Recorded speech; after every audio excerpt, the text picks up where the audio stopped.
தேவனுடைய சித்தத்தை செய்கிற அந்த ஒரு வைராக்கியம், தேவனுடைய நம்ம ஏடிசியில் ஒரு அம்மா, ஒரு பாஸ்டர், அவங்க கதையை சொல்லும் போது எனக்கு பயங்கர அழுக வந்துடுச்சு. அவங்க ஊரு, அவங்க ஊழியம் செய்யணும்னு முடிவு பண்ணி போன இடம் வந்து ரொம்ப ஒரு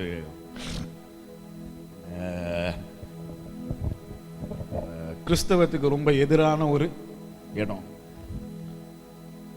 அந்த அம்மா ஆனாலும் வைராக்கியத்தோடு நாங்கள் ஏன் அங்கே போனாங்கன்னா, என்னோட தேவன் சொன்னாரு, அங்கதான் போக சொன்னாரு அப்படின்னு போயிருக்காங்க. அவங்க ஊழியம் செய்யறத பிடிக்காம அந்த அம்மாவை பாடாப்படுத்திருக்காங்க. ஒரு முறை இல்ல, 2 முறை துணியெல்லாம் பிச்சு வீசி அந்த ரோட்ல நடக்க விட்டுருக்காங்க. துணியை கிழிச்சு வீசிட்டு அந்த அம்மாவும் தலை குனியாம தைரியமா நடந்து போகும்போது ரோட்ல இருந்து சாணியெல்லாம் எடுத்து வீசி அடிச்சிருக்காங்க. இந்த அம்மா, நான் உங்களை பார்க்கணும்னு ஆசைப்பட்டீங்கன்னா ஒரு நாள் கூட்டிட்டு வரேன். ஆனாலும் தைரியமா தலையை நிமிர்ந்த தலையை கீழே போடாம, துணியும் இல்லாம அந்த அசிங்கத்தெல்லாம் மேல வீசிருக்க எல்லாத்தோடையும் நிமிர்ந்து, இல்லை நான் இந்த ஊரை விட்டு போக மாட்டேன், இயேசுன்னு இங்கே தான் வர சொன்னாரு. அந்த அந்த தேவனுடைய திட்டத்தை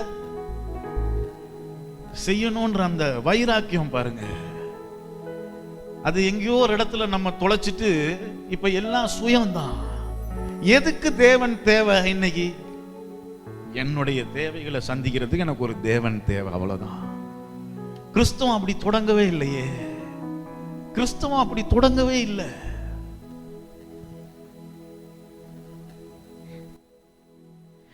எனக்காக யாவையும் செய்பவரே,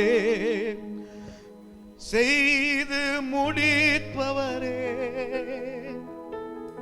எனக்காக யாவையும் செய்பவரே, செய்து முடிப்பவரே, என் பாரங்கள் என் சுமைகள் உம் பாதத்தில் இறக்கி வைத்தேன். ஏசையா உம்மை தானே முன்னே நிறுத்தியுள்ளே. உம்மை தானே என் முன்னே நிறுத்தியுள்ளே. உம்மோடு இருப்பதுதான் உள்ளத்தின் வாஞ்சையா, உம் சித்தம் செய்வதுதான் இதயத்தின் ஏக்கமையா. உம்மோடு இருப்பதுதான் உள்ளத்தின் வாஞ்சையா, உம் சித்தம் செய்வதுதான் இதயத்தின் ஏக்கமை.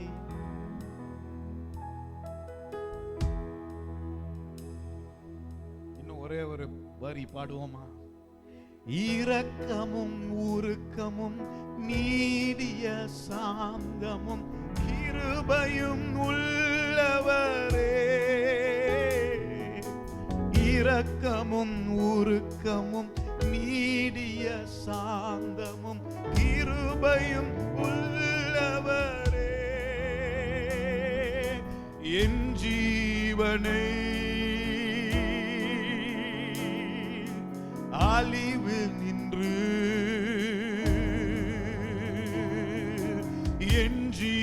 ஒருவனை அழிவில் நின்று மீட்டவரே என் மீட்பரே. எல்லாரும் சேர்ந்து இயேசையா உம்மை தானே என் முன்னே நிறுத்தியுள்ளேன். இயேசையா உம்மை தானே என் முன்னே நிறுத்தி மோடு இருப்பதுதான்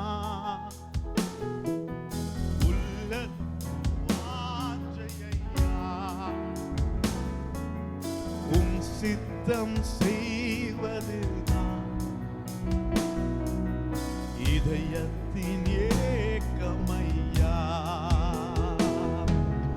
உம்மோடு இருப்பதுதான் உள்ளத்தின் வாஞ்சையா.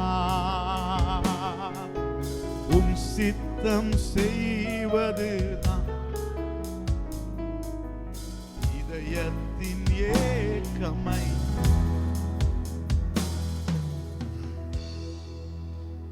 நம்ம சொல்லிட்டு இருந்த கதைக்கு போமா.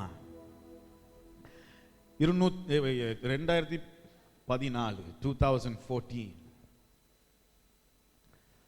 அது முடிஞ்சு ஒரு வருஷம் ஆயிடுச்சு. நாங்க இங்க இப்ப நாங்க இலங்கையில் இருக்கிறோம். இங்க என்ன பண்றோம்னு எங்களுக்கு ஒரு புடியே இல்லை. என்னுடைய ஆவிக்குரிய தகப்பன் வந்தார், வந்து இங்கே இருங்க, இந்த ஊழியத்தில் எங்களோட உதவி பண்ணுங்க.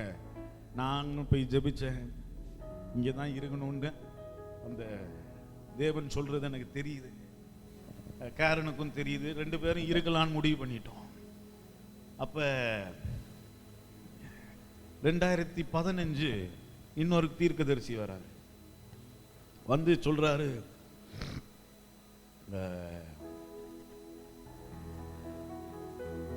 தேவன் உன்னை ஜாஃப்னால ரொம்ப பயன்படுத்துவாரு.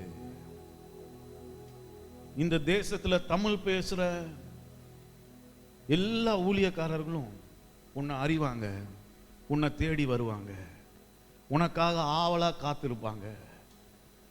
2வது முறை எனக்கு சிரிப்பு தான் வருது. ஏன்னா என்ன அண்ணன் இப்போ 12 வருஷம் முன்னாடி உங்களுக்கு என்ன தெரிஞ்சிருந்தா உங்களுக்கு தெரியும், எனக்கு தமிழில் இப்போ பேசவே ஒழுங்காக பிரசங்கம் பண்ணவே, நான் எங்கே பிரசங்கம் பண்ண போகிறேன், ஒழுங்காக பேசினாலே சிரிப்பாங்க. தமிழில் பேசினாலே, நான் அந்த காலத்தில் தமிழில் பாடினேன்னா நீங்கள் என்ன பாடுறீங்கன்னு கேட்பாங்க. அந்த மாதிரி இருக்கும் என் தமிழ்.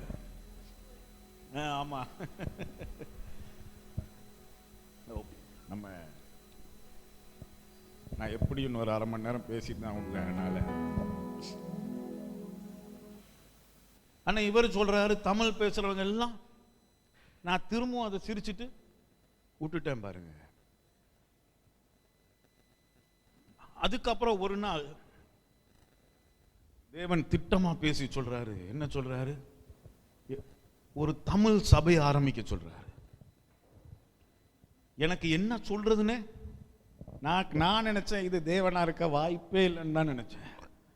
நாங்க இங்க என்னென்னமோலாம் யோசிச்சுட்டு இருக்கிறோம், இப்படி பண்ணணும், அப்படி பண்ணலாம், இதெல்லாம் பண்ணலாம், எல்லாத்தையும் விட்டுட்டு வந்து தமிழ் சபை ஒன்று ஆரம்பிக்க சொல்றாரு. அப்படிதான் நானும் காரணம் ஒரு தமிழ் சபையை தொடங்கணும்.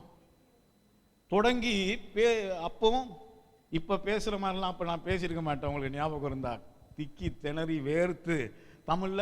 ஆனா பாருங்க, தேவன் 2014 ஒரு வாக்குத்தத்தத்தை கொடுக்கிறார். ஒரு பெரிய ஒரு விஷயத்தை செய்ய போறாரு வாழ்க்கையில. அதை அவர் செய்யறதுக்கு அவரு ஆயத்தப்படுத்தணும். பாருங்க எத்தனை பேர் விளங்குது? அவரு 2014 சொன்னதை 2015 செஞ்சிருந்தா எவனும் என்ன ஏற்றுக்கொண்டிருக்கவே மாட்டான். ஏன் தெரியுமா? அது ஒரு 2 வருஷம் ஆகுது. என்னுடைய ஆவிக்குரிய தகப்பன ஒரு பிஷப் ஆக்கிட்டாங்க. பிஷப் ஆக்கி ஒரு டயோசிஸ் ஒன்று தொடங்குறோம். அந்த டயோசிஸுக்கு நிறைய பேர் இப்ப வர ஆரம்பிக்கிறாங்க. அதுல வரவங்கெல்லாம் நிறைய பேர் இப்போ எல்லா தமிழ் பாஸ்டர்ஸ் எல்லாம் வராங்க. யாருக்கும் என்னையும் பிடிக்கல, என் தாடியும் பிடிக்கல, என் கொண்டையும் பிடிக்கல. நீங்க எல்லாம் எப்படி பாஸ்டரா இருக்கும்? நான் அவங்கள பார்த்து கேட்ட சிம்பிள் தான். உங்களுக்கு கட்டையா முடி வச்சிருக்கணும்னு ஆசை வச்சிருக்கீங்க, நீங்க வச்சிருக்கீங்க. எனக்கு நீட்டமா முடி வைக்கணும்னு ஆசை இருந்துச்சு, வச்சிருக்கேன். இதனால தேவன் உங்ககிட்டயும் கோவப்படல, என்கிட்டயும் அதெல்லாம் ஏத்துக்கவே இல்லை. அடுத்து சொல்லிட்டாங்க, உன்னுடைய வார்த்தை எல்லாம் இதெல்லாம் கள்ள உபதேசம் சார்ன்றாங்க. நான் உட்காந்து யோசிச்சிருக்கேன், அப்படி என்னத்தீங்க கள்ளமா நம்ம சொல்லிட்டோம்? வேதத்துல இருக்கிறதானே சொன்னோம். ஆனா யாருமே ஏற்றுக்கோ. அந்த நேரத்தில் தேவன் தயார்படுத்துறாரு. எத்தனை பேர் விளங்குது நான் சொல்றது? ஒரு உங்ககிட்ட உன்னை வைத்து நான் இப்படி செய்ய போறேன்னு அவர் சொன்னார்னா, அவர் அடுத்து உன்னை தயாராக்குவார். அதுக்கு நான் உன்னை ஒரு கோடீஸ்வரன் ஆக்க போறேன்னு சொன்னார்னா, அந்த கோடிகளை கைக்கு வந்தா அடுத்த நாள் தூக்கி வீசுற ஒரு ஆளா இல்ல, அந்த கோடிகளை வைத்து எப்படி இன்னும் பெருக்கி எப்படி உதவி ராஜ்யத்துக்கு அதுக்கு உன்னை ட்ரெயின் பண்ணுவாரு. உன்னை தகுதிப்படுத்தாம உனக்கு கொடுக்கிற வார்த்தைய அவர் நிறைவேற்ற மாட்டாரு. விளங்குதான் நான் சொல்றது? திடீர்னு ஒரு நாள் என்ன கூப்பிட்டாங்க. கூப்பிட்டு ஒரு பைபிள் ஸ்கூல் தொடங்க போறோம். அதுக்கு பிரின்சிபலா நீங்க தான் பிரின்சிபலா இருக்கணும். நானும் ஓகேன்ட்டேன். அது ஒரு சின்ன ஒரு குறுகிய காலம்தான். அதுக்கப்புறம் அந்த பதவியும் என் கையில இருந்து போயிருச்சு. ரொம்ப கடினமா இருந்தது, ரொம்ப கடினம். இட்ஸ் லைக் எப்படி சொல்ல, நம்மளையும் ஏற்றுக்கல, தேவனுடைய வார்த்தையும் ஏற்றுக்கல. உங்களை மாதிரி இல்லை. நீங்க அப்பவே வந்து கலகலன்னு சிரிச்சுட்டு உட்காந்துட்டீங்க. எல்லாரும் உட்காந்து வார்த்தையை கேட்பீங்க. நீங்க எல்லாம் அநேகர் எங்க கூட, அநேகர் இன்னைக்கு இல்லை. அடுத்த வாரம் நான் சொல்றேன் இன்னொருக்கா. அநேகர் எங்களோட கூட சேர்ந்து இத்தனை வருஷமா பயணிச்சிருக்கீங்க பாருங்க. அது கட்டாயம் உங்களுக்கும் ஆசீர்வாதமா இருந்திருக்கும், அது எங்களுக்கும் ஆசீர்வாதம் தான். ஆமென். இப்போ இன்னும் கொஞ்சம் காலமாயிருச்சு. திடீர்னு என்ன திரும்ப கூப்பிடுறாங்க. கூப்பிட்டு திரும்பவும் இப்ப பைபிள் ஸ்கூல்ல 450-480 பேர் படிக்கிற ஒரு பைபிள் ஸ்கூல், திரும்பவும் அதை என் கையில கொடுக்குறாங்க. நான் நினைக்கிறேன், தேவன் என்ன தகுதிப்படுத்துறது நீங்களும் தேவையா இருந்துச்சு. உங்ககிட்ட பேசி பேசி நம்ம மொழியெல்லாம் கொஞ்சம் சரியாகி தேவன் ஒவ்வொரு முறையும் உங்களை உயர்த்த நான் ஒவ்வொரு வருஷமும் கேரண்ட சொல்ல, என்னோட ஒவ்வொரு பிறந்த நாள் வரும்போது வேற ஒன்றும் இல்லை, ஒரு அதிகாரம் பெருசாகுது, அதிகாரம் அதிகமாகுது. அது எனக்கு தோணுது. தேவன் ஏதோ செய்யறதுக்கு தயார்படுத்துறாரு, என்னமோ செய்யறாரு. 480 பேர், இப்போ 480 பேருக்கும் நான் தான் இப்ப பொறுப்பு. 480 பேரும் பாஸ்டர்ஸ். சாதாரண இப்ப நீங்க எல்லாம் பிலீவர்ஸ் இல்ல, ஒரு சர்ச்சுக்கு வர விசுவாசிகள். இந்த 480 பேரும் எனக்கு கீழே, இப்ப 480 பேர், 450 பேரும் பாஸ்டர்ஸ். இவங்களுக்கு பிடிக்குது. இப்ப இவங்களுக்கு என்ன பிடிக்குதோ இல்லையோ, நான் சொல்றதை கேட்டுதான். ஏன்னா அவங்க இப்ப சேர்ந்திருக்க ஸ்கூலுக்கு நான் தான் பிரின்சிபல். தேவன் ஒரு விஷயத்தை செய்யறேன்னு சொன்னாருன்னா,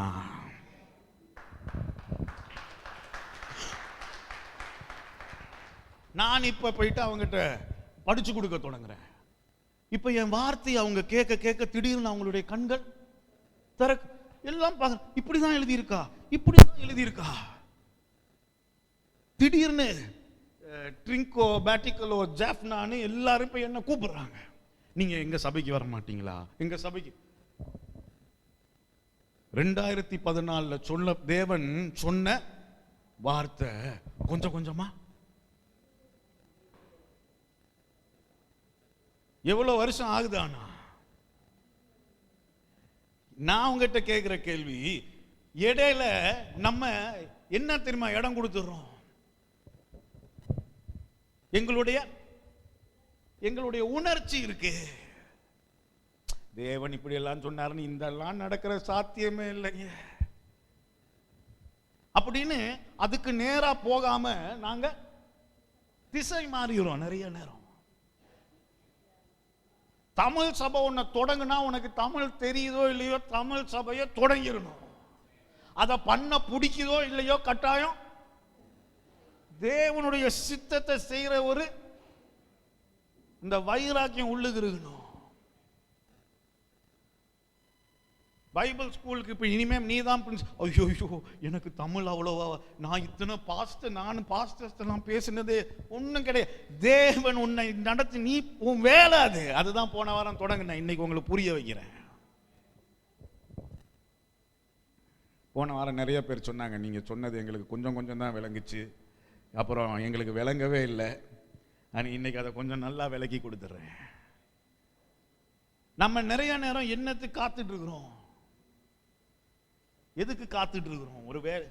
ஒரு வேலையை செய்யறதுக்கு. தேவன் சொல்லிட்டாருன்னா, தேவன் பேசிட்டாருன்னா களத்தில் இறங்கிடணும். ஹலோ, அவ்வளோதான். என்னோட தான் இருக்கீங்களா? கொஞ்சம் சிரிங்களேன். நான் என்ன சோக கதையா சொல்லிட்டு இருக்கேன்?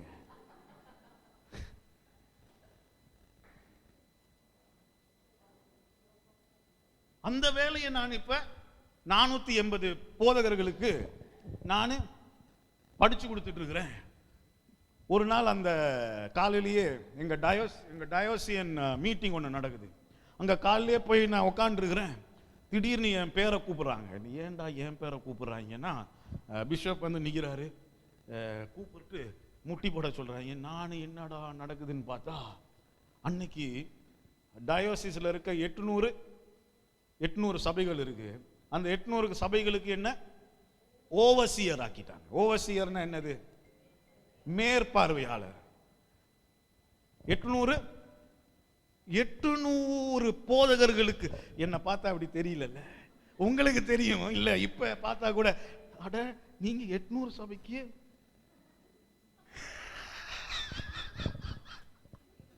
உங்களுக்கே சிரிப்பா இருந்தா, இந்த பாஸ்டர்ஸ் எல்லாம் இப்ப இந்த 800 பாஸ்டர்ஸுக்கு என்ன பிடிக்குதோ இல்லையோ, என் வார்த்தை பிடிக்குதோ இல்லையோ, இது கள்ள உபதேசமோ இல்லையோ, வேற வழி.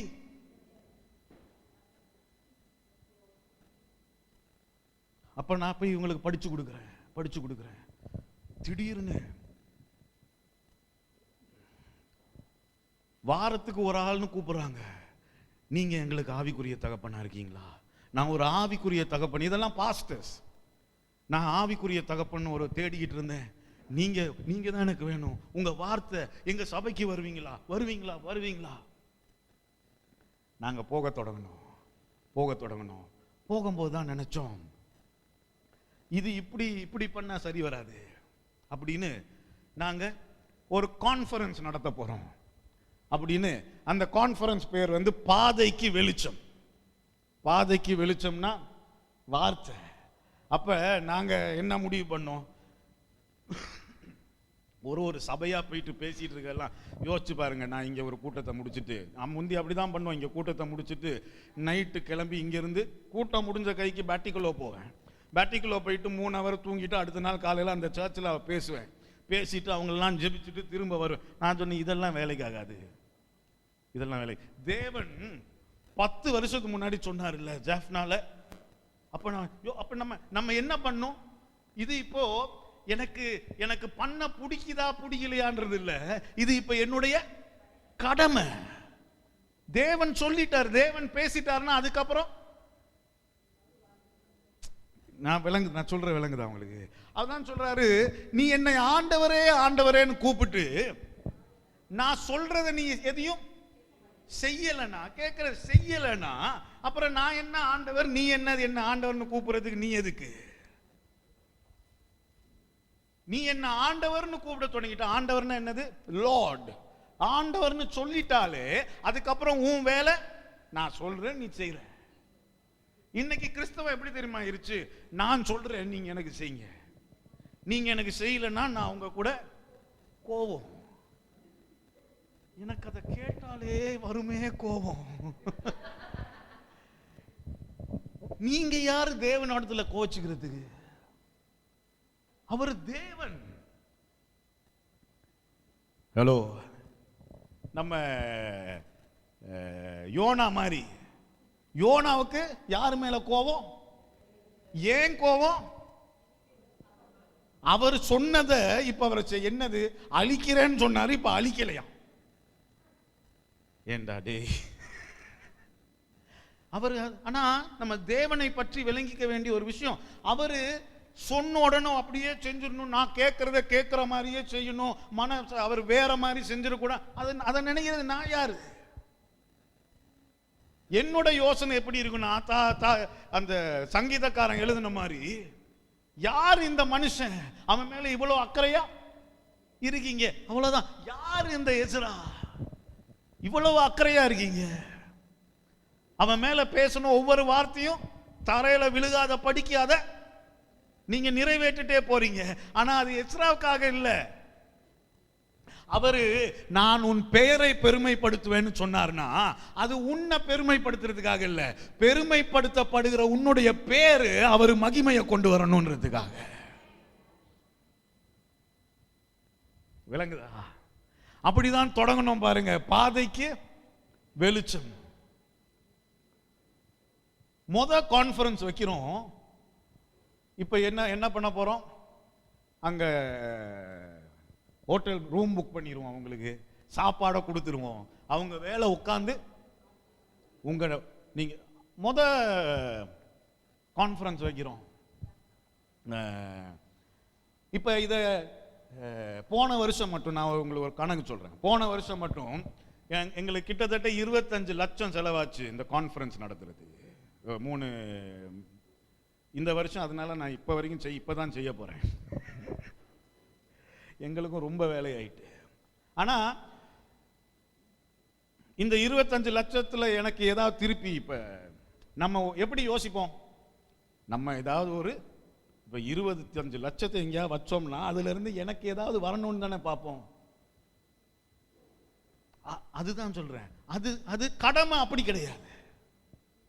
கடமை நோ ரிட்டர்ன். கான்ஃபரன்ஸ் வச்சுட்டு நானும் காரணம் முழிச்சிட்டு இருக்கோம். 8-10 லட்சம் செலவாகுது. ஒரு சிலர்லாம் உதவுனீங்க, அதுக்கப்புறம் காசு தேவைப்படுது. இப்போ எனக்கு கடைசியா இப்போ நாங்கள் கிளம்பி போறதுக்கு பணம் வேணும். இன்னும் ஒரு எவ்வளவோ லட்சம் தேவைப்பட்டுச்சு.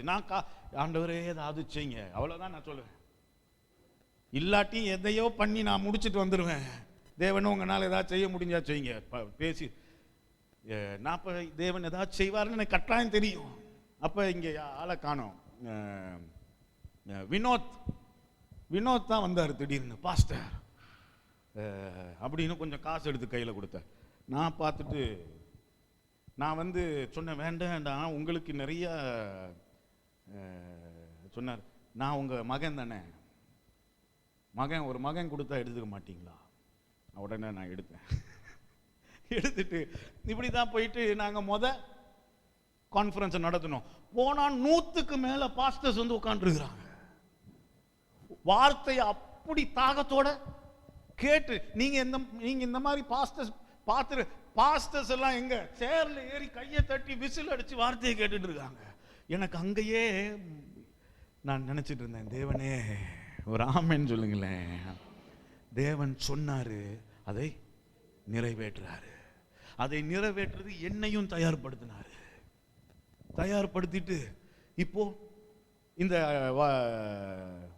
எப்போ அடுத்த வாரம் டியூஸ்டே திரும்ப ஜாப்னா போகிறோம். பாதைக்கு வெளிச்சம் இன்னொரு கான்ஃபரன்ஸ் நடக்குது. 2 நாள் கிளிநொச்சியில் நடக்குது. கிளிநொச்சியில்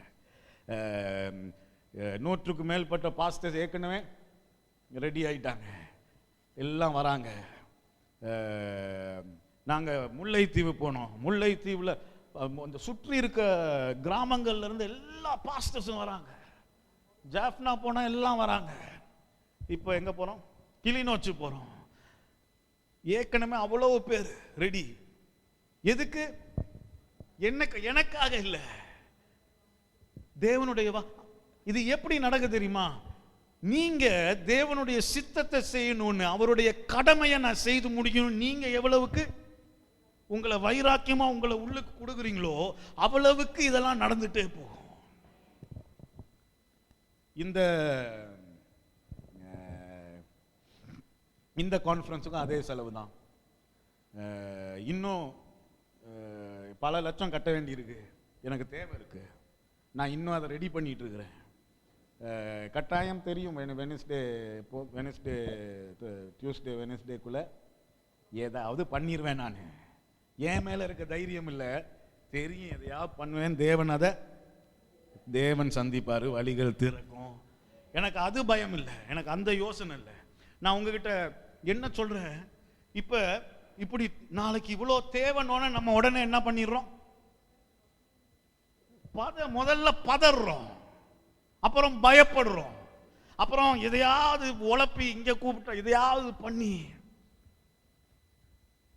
நீ உன் கடமையை தானே செய்யற. உன் கடமையை நீ செய்யறதுக்கு கையெடுத்து நிஜமாலுமே இருதயத்தில் அந்த இடத்துல இருந்து உன் கையெடுத்து நீ வச்சீனா, அந்த கடமையை செய்வதற்காக யாருக்காக அதை நீ செய்யற? அந்த தேவன் திருப்பி எதுவும் செய்ய மாட்டாரா? அப்ப இதை நாங்க எப்படி பார்க்கணும்? இப்போ டு ஆன்சர் யூஎஸ், இந்த போன முறை நீங்க கேட்டதுக்கு சிலர் கேட்டீங்கல்ல, பாருங்க, இப்ப நான் இதை செய்யறதுக்கு எனக்கு விசுவாசம் தேவையா? அதை தான் நான் போன முறை சொன்னேன். இப்ப இதை எனக்கு செய்யறதுக்கு நம்ம எப்படி சொல்லிடுறோம், எனக்கு பயங்கர பெரிய விசுவாசம் இருந்தா நான் இதெல்லாம் செஞ்சு முடிச்சேன். இல்ல, தேசுவே சொல்றாரு, கடுகளவு விசுவாசம் உனக்கு இருந்து ஒரு மரத்தை பார்த்து, இது நடக்கிற கதையா? யாராவது மரத்துக்கிட்ட பேசிருக்கீங்களா? இல்ல, யாரும் இல்லாத நேரம் வேணா பேசுங்க, இல்லாட்டி கொண்டு போய் இங்க அடைச்சு வச்சிருவாங்க. இவர் சொல்றாரு, நீ ஒரு மரத்தை பார்த்து அந்த மரத்தை நீனே உன்னை புடுங்கிட்டு போய் கடலுக்குள்ள நட்டுக்கன்னு சொன்னீங்கன்னா அந்த மரம் போயிட்டு நட்டுக்க போகுது.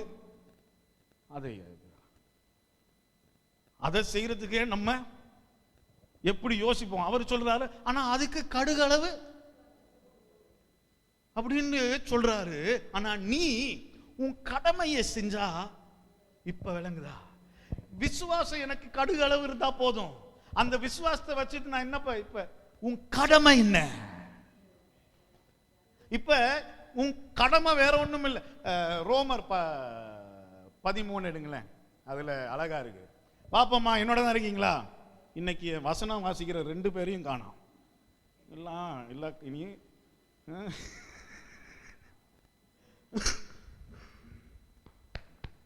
நானே வாசிக்கிறேன். இல்ல what is that? I beseech you brethren. எத்தனாவது மறந்து போயிருச்சு பாருங்க. 11.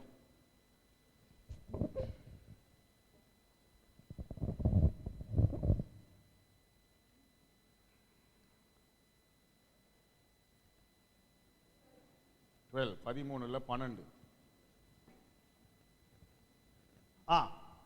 12வது அதிகாரம்.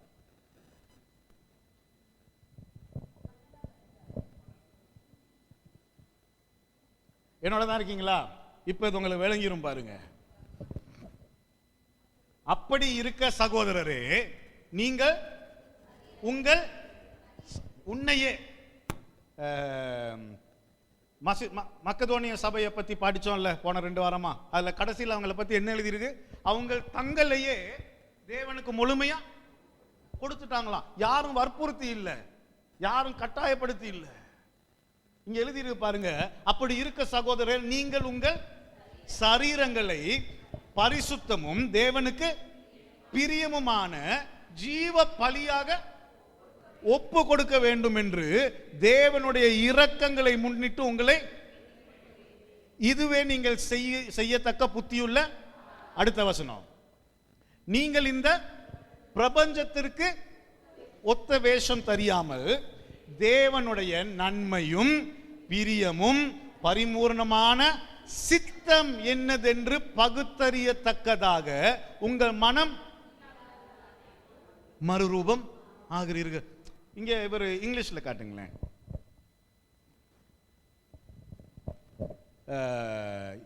உங்களை முழுசா கொடுக்கிறது is your reasonable service. Reasonable சர்வீஸ்னா என்னது?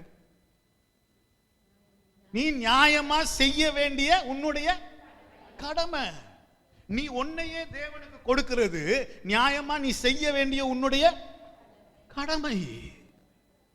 அப்படின்ட்டு 2வது வசனம், do not be அவருடைய சித்தம் என்னதுன்னு நீ அறிந்திருக்கணும்.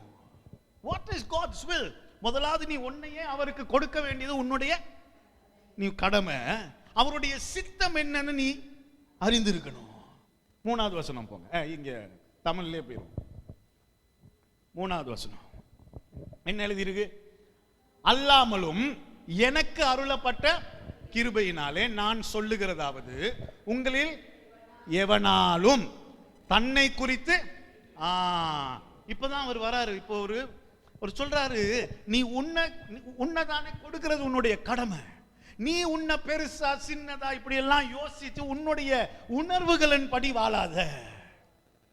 விளங்குனா ஒரு ஆமேன்னு சொல்லுங்களேன். எல்லாருக்கும் இதுதான் பிரச்சனை. ஒரு 50,000 ரூபாய் சம்பளம் வந்துட்டா நான் பெரியவன்.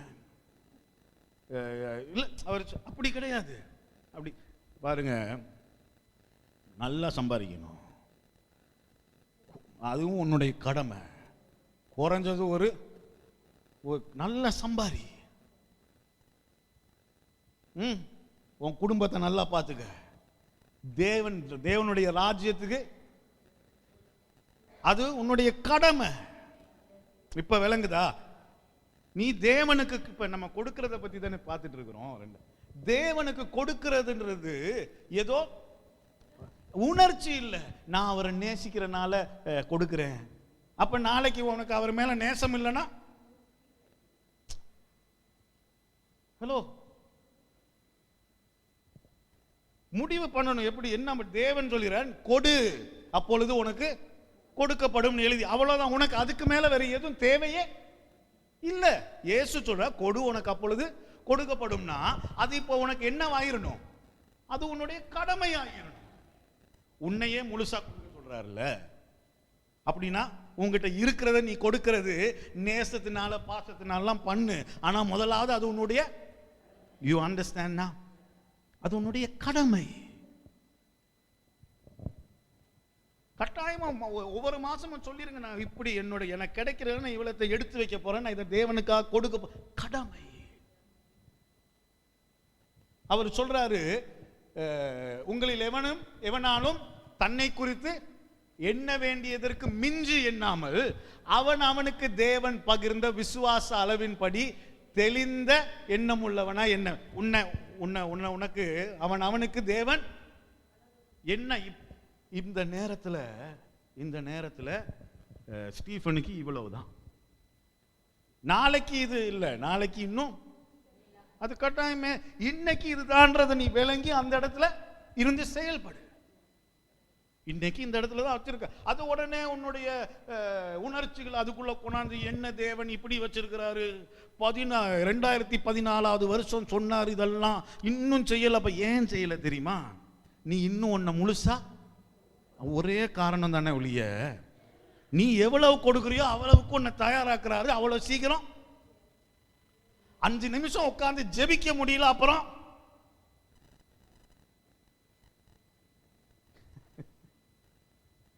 என்னோட இருக்கீங்களா? வீட்டு நம்ம தேவனை ரொம்ப ஈஸியா எடுத்துக்கிறோம்ல. அவர் சொன்னாரு பாருங்க, அவர் சொன்னதெல்லாம் என் வாழ்க்கையில மட்டும். நீ 5 நிமிஷமா ஜெபிக்கிறியா? முதலாவது நீ என்ன செஞ்சிட்டு இருக்கிற? இயேசு சொல்றாரு, நான் எப்படி அனுப்பப்பட்டேனோ அதே மாதிரி நான் இப்போ உன்னை அனுப்புறேன்னு. இந்த 12 அப்போஸ்தலர்கள் பண்ண வேலையை பார்த்தீங்களா? ஒவ்வொரு நாள் உட்கார்ந்து, தேவனே எனக்கு சாப்பாடு இல்லையே, தேவனே எனக்கு. ஒரு ஆள் அங்க கிளம்பி இந்தியா வரைக்கும் வந்து, இலங்கை வரைக்கும். யாரு? நல்ல வேலைக்கு தெரிஞ்சிருக்கு. இங்க வரைக்கும் அவர் என்ன எப்படி மெர்சிடிஸ் பென்ஸ் வச்சிருந்தாரா? என்ன பாடுபட்டு இருக்கணும்.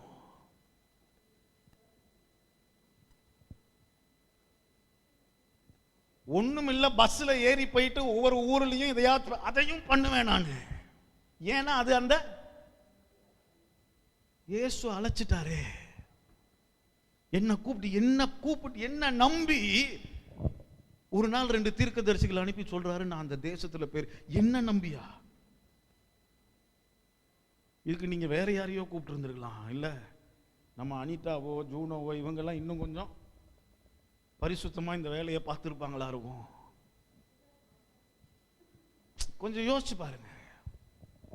விளங்குதா? என்னோட தான் இருக்கீங்களா? வாசிங்க. ஏனெனில் நமக்கு ஒரே சரீரத்திலே அநேக அவயவங்கள் இருந்து எல்லா அவயவங்களும் ஒரே தொழில் இராதது போல, எப்படி நம்மளுடைய சரீரத்துல எல்லாம் இருக்கு, ஆனா எல்லாம் ஒரே வேலையை பண்றது இல்லை. இது என்னது? இதுல இருந்து முதல்ல என்ன விளங்கிக்கணும், ஒரு சரீரம் எல்லாம் வேற வேற வேற, ஒவ்வொன்றுக்கும் ஒரு ஒரு ஒரு வேலை இருக்கு. அதுதான் இதுதான் அதோடைய கடமை. இது வேற எதையும் இங்க பண்ணிட்டு இருக்க முடியாது. இவ்வளவுதான் இதுதான் அதோடைய கடமை. இங்க யோசித்தா, இந்த தலை யோசித்தா இது செஞ்சுதான் ஆகணும். செய்யலைன்னா உன்னை கொண்டு போய் ஹாஸ்பிட்டல்ல போட்டுருவாங்க. அவர் தலையாகவும் நீ சரீரமாகவும் இருக்கிறாய். அந்த தலை யோசிச்சா இதுதான், இவ்வளவுதான், இதுதான். இதுக்கு மேல இல்லைன்னா, கனி கொடுக்கலனா அப்புறம் நான் உட்கார்ந்து வருத்தப்பட்டு என்ன பிரயோஜனம்?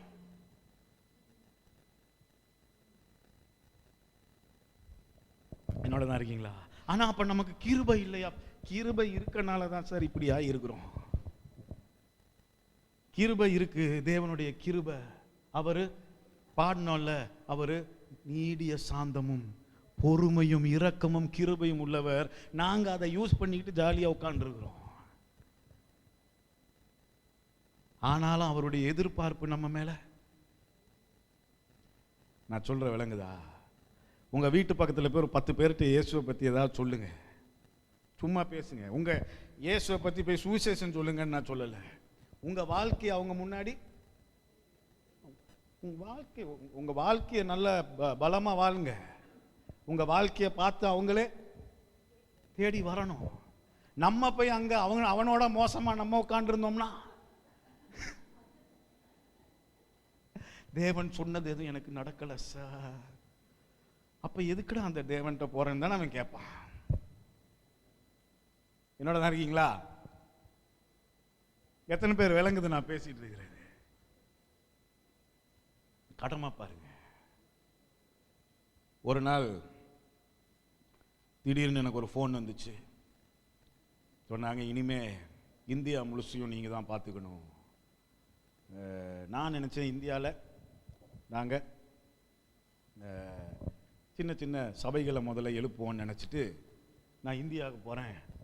இந்தியாவுக்கு போனால் தேடி போய் கூட்டம் நடத்திட்டு இருக்க இடத்துல தேடி வண்டியை மறைச்சு ரோட்ல எல்லாம் நின்று எல்லாம் pastors, not believers from the church, all pastors. நான் சொன்னேன்ல அந்த கதை ஞாபகம் இருக்கா? வண்டி எடுத்து கிளம்புற ரோட்டை மறைச்சிட்டாங்க. நான் நினைச்சேன் இன்னைக்கு ஏதோ பிரச்சனை போல அப்படின்னு உட்காந்துருக்கிறேன். தட்டுறாங்க, வண்டியை தட்டி பாஸ்டரை கொஞ்சம் இறங்க சொல்லுங்க. கொஞ்சம் இறங்கி பார்த்தா ஒரு 7-8 பாஸ்டர்ஸ் எங்கெங்க இருந்தெல்லாம் நீங்க இங்க வரீங்கன்னு நாங்க கேள்விப்பட்டு இவ்வளோ தூரத்துல இருந்து கிளம்பி வந்தோம், எங்களுக்கு ஒரே ஒரு ஜெபம் பண்ணிட்டு போங்க. நடு ரோட்ல எல்லாம் முட்டி போட்டுட்டான்.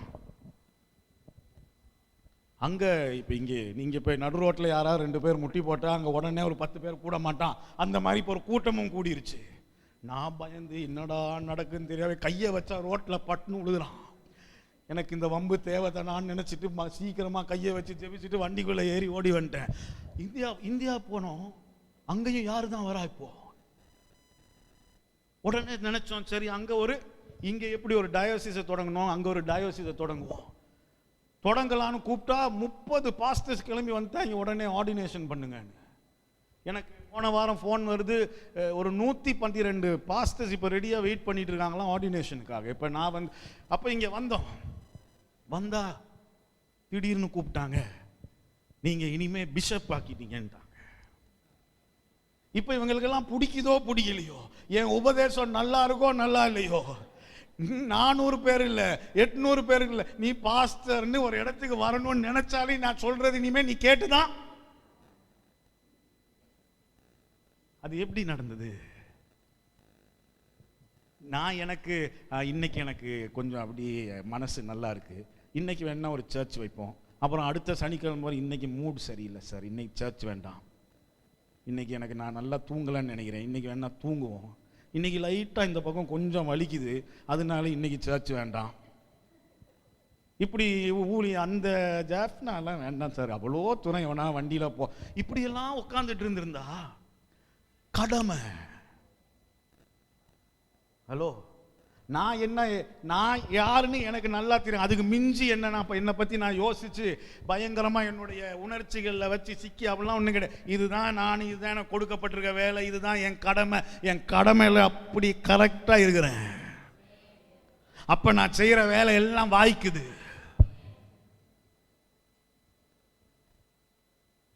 யார் கையிட்டு செய்கிற இதெல்லாம் வாய்க்கும்? முதலாவது கையிட்டு நீ செய்யணும். எதையுமே செய்யாம கையிட்டு செய்யறதெல்லாம் வாய்க்கணும்னா அடுத்து யாரு? இரவும் பகலும் தேவனுடைய வார்த்தையில் பிரியமாயிருந்து அதை தியானித்து அதை உட்காந்து கால் மேல கால் போட்டு யோசிச்சுட்டு இருக்கிறது இல்ல, அதை என்னன்னு விளங்கி அதை வாழ்றது. அவன் கையிட்டு செய்வதெல்லாம் வாய்க்கணும், நீ ஆசீர்வதிக்கப்படணும். என்னோட தான் இருக்கீங்களா? ஆமா, இந்த திட்டுனா அப்புறம் வேற எங்க போறது? இன்னைக்கு லைட்டா கனவு கூட காண முடியல. விலங்குதான பேசிட்டு இருக்கிறது. என்ன எழுதிட்டு பாருங்க, அநேகராகிய நாமும் கிறிஸ்துவுக்குள் ஒரே சரீரமாய் இருக்கிற ஒருவருக்கொருவர் அவயவங்களாய் இருக்கிறோம். நமக்கு அருளப்பட்ட கிருபையின்படி நாம் வெவ்வேறு வரங்கள் உள்ளவர்களானபடியினாலே நம்மில் அப்படின்னு சொல்றாரு. உனக்கு தீர்க்க தரிசனம் சொல்ற ஒரு வரம் இருந்தா அதுல செயல்பட வேண்டியது உன்னுடைய. இன்னைக்கு எனக்கு தோணுது, ஃபெலிஷனுக்கு ஒரு வார்த்தையை கொடுப்போம். இந்த ஃபெலிஷன் பண்ற வேலைக்கு அவருக்கு நான் எப்படி ஒரு வார்த்தையை அப்படி எல்லாம் உணர்ச்சிகள் இல்ல. உனக்கு கொடுக்கப்பட்டிருக்கிற வேலை அது உன்னுடைய கடமை, அதை சரியா செய். நீ தீர்க்க தரிசனம் சொல்றதுனால இப்ப நீ உன்னையே பெருசா நினைச்சிட்டு எல்லாரும் வந்து என் ஷூவை கும்பிட்டுட்டு போனா அப்படிதான் ஆயிட்டு இருக்கு. இன்னைக்கு வந்து எல்லாம் காலில் விழுந்து காலை கட்டி பிடிச்சு கையை முத்தம் கொடுத்து இப்ப இவங்க இப்ப என்னதுன்னு விளங்காம போச்சு. இப்போ இவர் போப்பா இல்ல தீர்க்கதரிசியா இல்ல தேவன் சொல்றத நீ வாயை திறந்து சொல்றனால இப்ப நீ என்ன ஆயிட்ட? அதுக்கும் 100 பேர் லைன்ல நின்றுட்டு இருக்கிறான். நீ ஜெபிச்சா உனக்கே, அதான் இந்த மாசம் நான் உங்களுக்கு சொல்லிட்டு இருக்கேன், உன் விண்ணப்பங்களை எடுத்துட்டு போய் நீ ஜெபம் பண்ணு. தேவன் செய்யறத நீனும் பார்ப்ப. தேவன் உனக்கு ஒரு விஷயம் செஞ்சோம், நீனும் நாளைக்கு நாங்க பெரிய ஆள் ஆயிட்டோம். அதுதான் இல்ல, தீர்க்க தரிசனம் தான் உனக்கு வேலைனா அதை நீ ஒருபடியா செய். அடுத்து 7வது வசனம், ஊழியம் செய்கிறவன் ஊழியத்திலும் போதிக்கிறவன் இப்ப போதிக்கிறதா என்னுடைய வேலை. அதை நான் ஒழுங்கா என் கடமையா நான் செஞ்சனாலதான் இன்னைக்கு இவ்வளவு நடந்துருக்கு. அதை செய்யறதுக்கு முதல்ல என் நேரத்தை கொடுக்கணும், நான் படிக்கணும். வார்த்தைனா அதுல என்ன வல்லமை இருக்குன்னு நான் முதல்ல கண்டுபிடிக்கணும். என்ன ஆனாலும் கொஞ்சம் ஒரு 10 நிமிஷமா வார்த்தை எப்படி வருது விசுவாசம், அதனால உட்கார்ந்து கேட்பேன். வாரத்தில் ஒரு 4 முறையாவது எப்படியும் கேட்டுருவேன், என்னத்தையாவது கேட்டுருவேன், இல்லாட்டி வாசிப்பேன். இல்லையா? அதுதான் உன்னுடைய கடமைனா அந்த கடமையை நீ சரியா செய், அவ்வளவுதான். அதை நீ தேவனுக்காக செய்யற. அதுக்கு இப்ப உணர்ச்சி இன்னைக்கு காலையில் எனக்கு தோணுது, அதனால இல்லை. விலங்குதானா பேசுறது? நீ தேவனுக்காக செய்ய வேண்டியதை கட்டாயமா கடமையா செய். எனக்கு நாளைக்கு எனக்கு விசுவாசம் பெருகணும்னு அப்படியெல்லாம் கேட்கும் போதே வந்து போல தோணுது. இப்பெல்லாம் என்னோட தான் இருக்கீங்களா? அதுக்கப்புறம் புத்தி சொல்லுகிற உனக்கு எனக்கு வேற ஒன்றும் தெரியல, புத்தி சொல்ல, அப்ப அதை ஒரு கடமையா செய். புத்தி சொல்லதான் வருதுன்னா புத்தி சொல்றத ஒருபடியா, ஆமா அதுக்குன்னு போய் கண்டதை சொல்லி அதுக்குதான் நான் இருக்கிறேன். உங்களை அது எப்படி பண்ணலாம் வழி நடத்துறதுக்காக. அப்புறம் எங்க இருந்தோம்? அப்புறம் பகிர்ந்து கொடுக்கிறவன்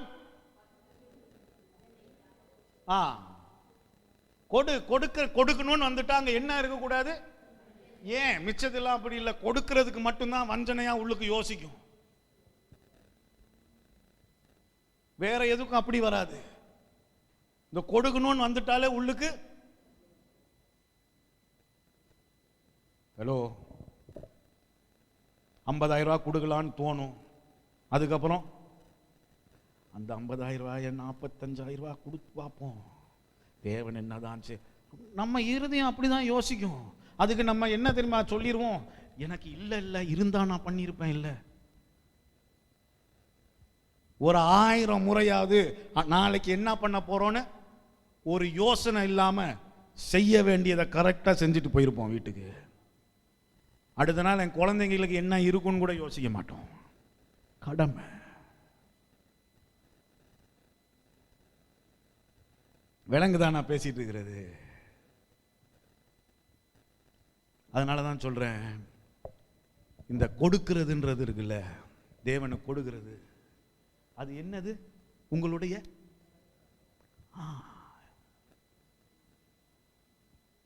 இன்வெஸ்ட்மெண்ட்ல நான் போட்டா இன்னைக்கு நான் 10 ரூபா போடுறேன், நாளைக்கு 20 ரூபா வந்துடும் சார். அதுக்கு நிறைய பேங்க் எல்லாம் இருக்கு, போயிட்டு ஏதாவது பாருங்க. இல்லையா, இது இந்த சீட்டு கட்டுற மாதிரி அதெல்லாம் இல்லை. இது நீ முதலாவது நீ உன் கைக்கு தேவன் உன்னை வாழ வச்சிருக்காருனாலே அது அவர் தான். உன்னை அழைச்சிருக்காருன்னா there is purpose, நோக்கம் இருக்கு இல்லையா? அப்ப இதெல்லாம் நம்ம போட்டு இந்த மேனிப்புலேட் பண்ணிட்டு இருக்க வேண்டாம். என்னது, நீ கொடுக்கலனா உனக்கு இப்படி ஆயிரும், அப்போ உடனே பயத்துல இப்படி கொடுப்பான். இன்னைக்கு நான் சொல்றேன், இங்க இருக்க 5 பேர் 5,000 கொடுத்தீங்கன்னா இன்னும் 5 நாள்ல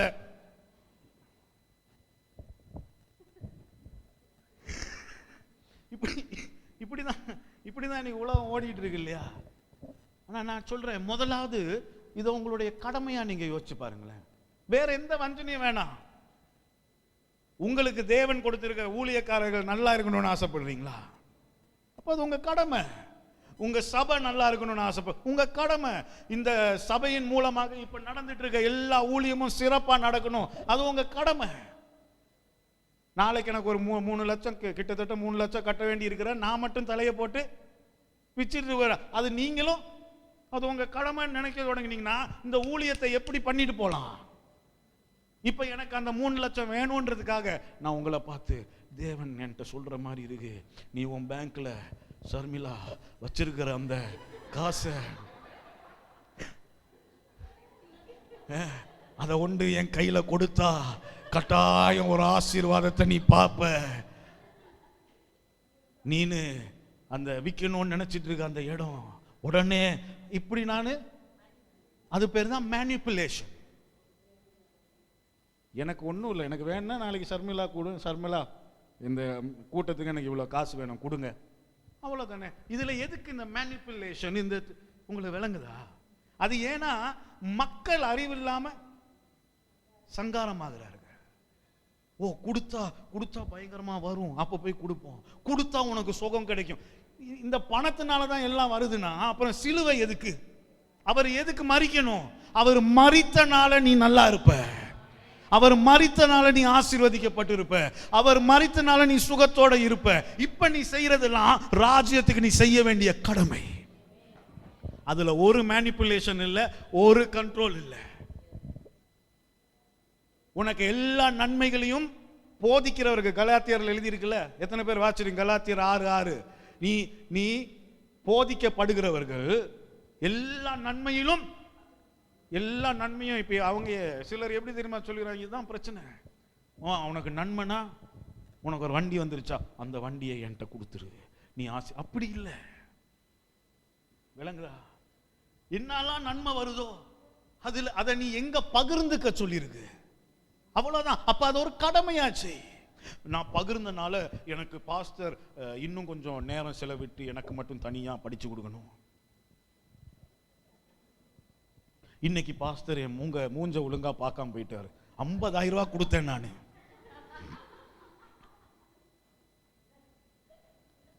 என்னோட தான் இருக்கீங்களா? அங்க போய் ஹாப்பி பர்த்டே சொன்னாரு, என் பர்த்டேக்கு போனே பண்ணல. நான் தான் மாசம் 50,000 ரூபாய் கொடுக்குறேன். ஹலோ, யூ see உணர்ச்சிகள். நோ, ஆமா, உங்களுக்கு பர்த்டே வந்தால் என்ன கூப்பிடுங்களேன், நான் கட்டாயம் ஃபோன் எடுத்து உங்களை. ஆமாம் ஆமாம், அதெல்லாம் சரி. இப்போ அது இல்லை பிரச்சனை. கேப்பில் ஒரு விஷயத்தை தூக்கி உள்ளுக்கு போட்டேன். சரி, அது இல்லை பிரச்சனை. விளங்குதான் நான் பேசுறது? இதெல்லாத்தையும் நீங்கள் உங்கள் கடமைகளா நீங்கள். ஆமாம், உங்கள் சபைக்காக ஜெபிங்க, உங்கள் கடமையாக அதை செய்யுங்க. அந்நிய பாசையில் பேசுங்க, ஒரு நாள் ஒரு கடமையா செய்ய. உங்களுக்கு விளங்குதா? வாய்ஸ் எல்லாத்துக்கும் ஏன் அவ்வளோ இமோஷன் அட்டாச் பண்ணி, ஃபீலிங்ஸ் அட்டாச் பண்ணி? இன்னைக்கு எனக்கு மன சோர்வா இருக்கு, அதனால பல்லு விளக்காம இருந்தீங்களா யாராவது? இருந்தாலும் இருந்திருப்போம். அது இல்லை, சாப்பிடாம இருந்தீங்களா? நம்ம சரியா கேட்போம். மன சோர்வா இருக்கு இன்னைக்கு முழு நாளும், நான் 24 மணி நேரம் சாப்பிடலன்னு எவனும் சொல்ல மாட்டான். என்ன மன சோர்வாக இருந்தாலும் அந்த டீயில் 2 ஸ்பூன் சர்க்கரையை போட்டு குடிக்காம இருக்க மாட்டான். உண்மைதானே? ஆனா மனசோர்வா இருக்கு, அதனால நான் சர்ச்சுக்கு போக மாட்டேன். மனசோர்வினால நான் பாஸ்டர்கிட்ட கொஞ்ச நாள் கதைக்க மாட்டேன். இது என்னது? இதெல்லாம் விளங்குதான் நான் பேசிட்டு இருக்கிறது? உன்னுடைய கடமை. எத்தனை பேர் விளங்குது? சபை உன்னுடைய. அதை நாங்க வேற எப்படியா சொல்லணுமா? சபைக்கு வந்தா நீ ஆசீர்வதிக்கப்படுவாய் அப்படின்னா தான் நீங்க சபைக்கு வருவீங்களா? நீங்களா தேவனை தேடி ஆசையா இங்க வந்து, இங்க யாராவது இந்த பார்த்துங்களேன், கொஞ்சம் இந்த வேலையை பண்ணுங்களேன், கொஞ்சம் சீக்கிரம் வந்து இந்த உதவி பண்ணுங்களேன், அதெல்லாம் சொன்னாதான் செய்வீங்களா? சொல்லலைன்னா நீங்களா? அது ஏன் எனக்கும் இதுல ஒரு பங்கு இருக்கு, என்னுடைய கடமையும் இது அப்படின்ற யோசனையே யாருக்கும்? ஹலோ, எத்தனை பேருக்கு விளங்குது கடமை? பைபிள் ஃபுல்லா, பைபிள் ஆக்சுவலா நீங்க ஒழுங்கா வாசிச்சு பாருங்க, முழுசா வாசிச்சுட்டு போனீங்கன்னா அதுதான் எழுதியிருக்கும்.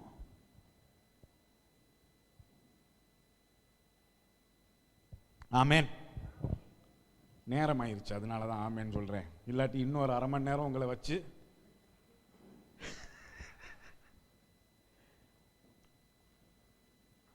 where is it is your duty to God. அந்த 12 முதலாவது வசனம் என்னமா?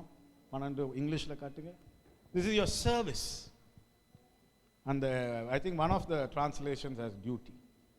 I beseech you, brethren, which is your reasonable service. அந்த reasonable service ஒரு இடத்துல டியூட்டின்னு இருக்கு, KJV இல்லையா? It's your duty unto God. விளங்குதா? நீங்க கட்டாயம் ஆசீர்வதிக்கப்பட்டு தான் இருப்பீங்க. தேவன் அதை ஏற்கனவே சிலுவையில் உங்களுக்காக செய்து முடிச்சிட்டாரு. நிச்சயமா உங்களுக்கு சுகம் இல்லைன்னு அவரை தேடி போனா சுகத்தை பெற்றுக்குவீங்க கட்டாயம். ஏன்னா அவருடைய தழும்புகளால் நாங்க சுகமானோம். விளங்குதா? ஆனா அது இல்ல பாருங்க வாழ்க்கை. நீங்க அனுப்பப்பட்டிருக்கீங்க, உங்களுக்கு ஒரு நோக்கம் இருக்கு. அதை ஒரு கடமையா அதை ஏற்றுக்கொண்டு அதை நீங்க இந்த உலகத்துல செய்யற நேரத்துல நீங்க ஆசீர்வாதமா மாறிடுறீங்க. நாங்க ஆசீர்வாதத்தை ஏடியே முடிஞ்சு போச்சு. when are you going to be a blessing? when are we going to become a blessing? இன்னைக்கு நான் இந்த முறை ஜாஃப்னா போறேன்னு சொல்லி அடுத்த நாளே லிண்டாக்கு நான் ஏன் சொல்றேன்னு அடுத்த நாளே நாங்கள் அங்கே போய் தங்குறதுக்கு ஒரு இடத்த ஃபுல்லாக புக் பண்ணி பில் போட்டு அனுப்பிச்சிட்டாங்க. எனக்கு அதை பார்த்தோன்னா ட்ரூலி எப்படி சொல்ல, ரொம்ப I was very appreciative in my heart. எனக்கு ரொம்ப மெச்சுக்கொண்டேன் என்னுடைய மனசுல. அதை ஏன் சொல்றேன்னா, அதுக்கு அவங்க செய்யணுன்ற அவசியமே இல்லை. நீங்க தானே சார் கூட்டம் நடத்தி போய் பாடா பட்டுட்டு வாங்கன்னு விட்டுருக்கலாம். It's not that. என்ன நடக்குதுன்னா, இப்ப என்னோட சேர்ந்து இவங்களும் இணைஞ்சு நாங்க 2 பேரும் தான் இப்ப அங்க வர அத்தனை பேருக்கு ஆசீர்வாதமா இருக்க போறோம். நீங்க அங்க போய் 4 வார்த்தையை சொன்னாதான் ஆசீர்வாதம் இல்லை. நான் இப்ப கடைசியா ஒரே ஒரு விஷயம் சொல்லிடுறேன். எல்லாரையும் தேவன் ஒரே விஷயத்துக்கு அழைக்கல. அதான் இங்க பார்த்தோம். இப்ப இயேசுவை தேவன் அனுப்புனதுக்கும் அந்த கூட இருந்த 12 பேரும் இயேசு செய்யற வேலையை அந்த 12 பேரால செஞ்சிருக்கவே முடியாது. இயேசுக்கு தான் அந்த God gave Jesus the vision. என்னது? அந்த ஒரு ஊழியம்னு வந்துட்டா அந்த ஊழியத்துக்கான எதை தேவன் எனக்கும் காரனுக்கும் அந்த விஷனை கொடுத்திருக்கிறார். அப்ப we are the visionaries. தரிசனம் எங்களுக்கு கொடுக்கப்பட்டிருக்கு. அந்த தரிசனத்தை இயேசு ஒரு ஆளால செஞ்சு முடிக்க முடியல. பாருங்க, அவர்தான் தரிசனத்தை கொண்டு அவருடைய தரிசனம் சிலுவைக்கு போகணும், இந்த உலகத்தை ரட்சிக்கணும். அதை அவரால் மட்டும்தான் பண்ண முடியும். அந்த தரிசனம் அவருக்கு இருக்கு. அந்த தரிசனத்தை அவரால் தனியா செய்ய முடியல. அதுக்கு 12 பேரை முதல்ல. ஆமா, so he is the visionary and then he had facilitators, செயல்படுத்துகிறவர்கள். ஆமென். ஒரு நல்ல செயல்படுத்துகிறவனா நான் இந்த சபையில இருக்கணும்னு ஆசைப்பட்டு பாருங்க. உங்க மூலமா தேவன் என்னென்னலாம் செய்யறாருன்னு நீங்க பாப்பீங்க. So I have a vision. She became a facilitator and a partner. அப்போ உடனே அது becomes easy. ஆமென். இயேசு ஊழியம் செஞ்சுட்டு இருந்த அந்த 3 வருஷத்துல அப்ப அவருடைய காசை சமாளிக்கிறதுக்கு ஒரு ஆள் தேவை. அதுக்கு கரெக்டா யூதாஸ்னு ஒருத்தன். ஆமா, அவன் என்ன பண்ணலன்ற வேற கதை. அவன் தான் ட்ரெஷரர். அந்த 12 பேர்ல ஒருத்தன் காசை பார்த்துக்கிறதுக்கு ஒருத்தன் இருக்கிறான். என்னோட தான் இருக்கீங்களா? ஏன்னா எல்லா வேலைக்கும் காசு வேணும் இல்ல, அதை பார்த்துக்கிறதுக்கு ஒருத்தன். சாப்பாடு இல்லைன்னு ஓடி போய் அதெல்லாம் ரெடி பண்றதுக்கு 2 ஆள். முந்திரி கொட்டை மாதிரி எப்பவுமே குதிச்சு எதையாவது சொல்லி திட்டு வாங்குறதுக்குன்னு ஒரு பேதுரு. எல்லாரும் இருந்தாங்க, பெண்கள் இருந்தாங்க. ஆமென். தேவன் கொடுத்திருக்க தரிசனத்திற்கு நல்ல ஒரு ஃபெசிலிட்டேட்டர். என்ன சொன்னீங்க? செயல்படுத்துகிறவனா நீங்க மாறணும். ஆமென். அது ஏன்னா எனக்கு இன்னைக்கு ஆசையா இருக்கு, நான் பண்றேன்ல, அது உங்க கடமை. இப்ப உங்க எல்லாத்தையும் என்கிட்ட தேவன் ஏன் கொண்டு வந்தாருன்னு நினைக்கிறீங்க? எபேசியர் எழுதியிருக்கு, Christ gave gifts. அவங்களுக்கு ஏத்த மாதிரி தேவன் ஈவுகளை கொடுத்தாராம். ஈவுகள் தான் இந்த போதகர்களும். விலங்குதான் நான் சொல்றது. உங்களை பார்த்து தேவன் யோசிச்சிருக்காரு, இவங்களுக்கு எஸ்ராவும் கேரோனும் தான் சரி. எங்களை பார்த்து யோசிச்சிருக்காரு, இவங்கெல்லாம் தான். ஏன்னா எங்களுக்குன்னு ஒரு தரிசனம் இருக்கு, ஒரு நோக்கம் இருக்கு. அதை செஞ்சு முடிக்கிறதுக்கு உங்களை எல்லாத்தையும் அழகா கொண்டாந்து சேர்த்துட்டாரு.